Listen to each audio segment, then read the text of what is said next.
So I was talking to someone the other day about their diet and the approach that they're taking at the moment to try and lose weight. They've tried to lose weight in the past for a wedding in particular, and they worked with a personal trainer, and the approach was kind of very restrictive. They were cutting a lot of calories, they weren't eating much food, and they were essentially restricting a lot of foods.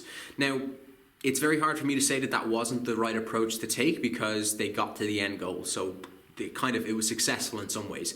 But the problem with those kind of diets is they're not really thinking in the long term. They're not really something that you're actually going to want to keep up.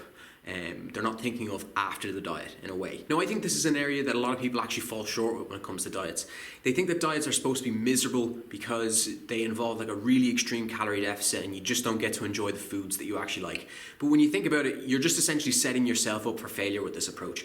By cutting out foods that you enjoy, not enjoying those type of things in your diet, you're not going to want to keep it up in the long term. If you completely cut something out of your diet, whether it be a food group, a certain type of food, then the only thing you're going to think about or want to eat is going to be that type of food. And then when you do go and eat it, you're going to think that the diet is ruined because the diet specifically said don't eat that type of food group. If you're completely restricting back your calories as well, if you find yourself like really, really hungry, the one thing you don't want to be when you're on a diet is hungry. You're just going to leave yourself more likely to binge and ruin all your progress in one sitting as a result. Think of it like this. We are all at home at the moment because of COVID-19. We can't see our friends, we can't go outside, we can't go do the things that we want to do. The moment this is over with, the moment we get past this, that's the one thing we're thinking of doing. We can't wait to go see our mates. We can't wait to go out to the pub. We can't wait to go out to do X, Y, and Z.